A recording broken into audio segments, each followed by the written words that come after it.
And in the unresolved problem segment tonight, the Dutch have had their share of Muslim free speech outrages in recent years. A couple of years ago, filmmaker Theo van Gogh was brutally murdered for directing a film critical of Islam. Now, another Dutch filmmaker is under fire for making an anti-Quran movie.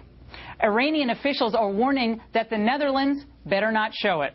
Joining us now from New York, Ayaan Hirsi, a former member of the Dutch Parliament who fled the country after receiving death threats for criticizing Islam. She's the author of the huge bestseller Infidel and worked with Theo van Gogh on that critical film. Ayaan, it doesn't surprise me, sadly, that this is where we are right now. How can it be that a film that's only 10 minutes long, that's not even completed, is already drawing threats of boycotts, perhaps violence, and other reprisals?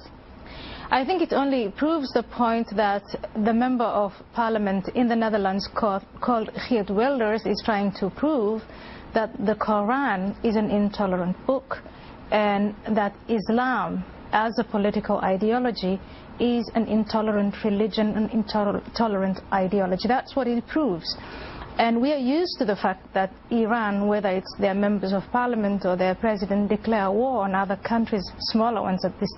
But I think that in the Netherlands we are not going to bow down to it. And Ayaan, just so our viewers understand your own personal situation, you have to travel with armed security at all times, isn't that right? Yes.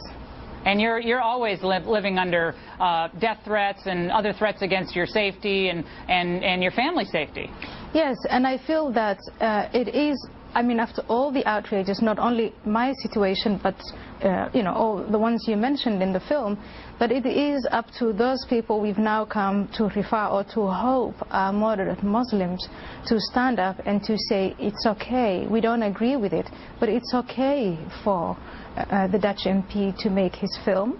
We may not watch it. We are civilized enough, we are capable enough of either ignoring it or coming back with another movie, but we are not represented by the Mufti of Syria as Muslims, and we are not represented by the Iranian member of parliament. And I think that's the painful spot, that we are not seeing any reaction from... Well, why is it, Ayaan? Are they just afraid? I mean, that leads to the question, are we going to come to a point here where Muslims in the Netherlands are assimilated enough that they say, not in my name, don't do this in my name, I don't buy into this, and that they're open at least to criticism?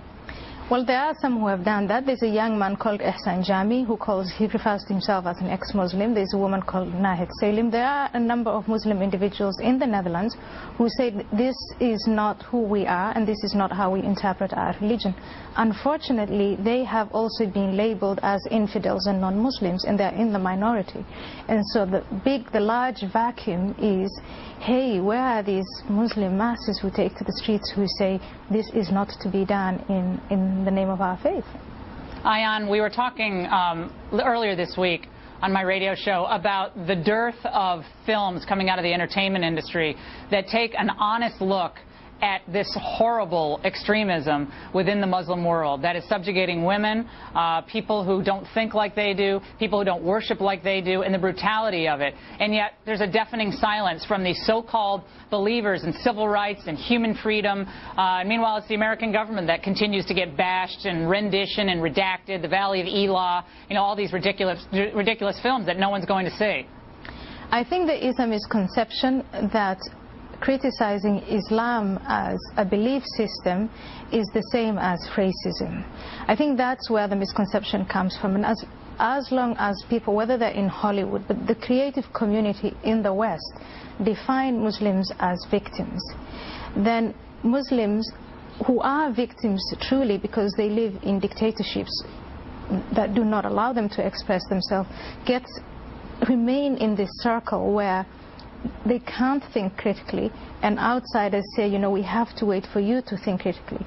What brings the whole thing to a very tense confrontation is the presence of large numbers of Muslims in the West who are now demanding that non-Muslims in Western countries practice self-censorship when it comes to the Prophet Muhammad. It's terrifying. No. And I couldn't believe the story this week where there was an Iraqi Muslim, I think he was a Sunni, and he was talking about mosques in Britain, Ayaan, and he said that the mosques in Britain are more extremist than the mosques in Iraq.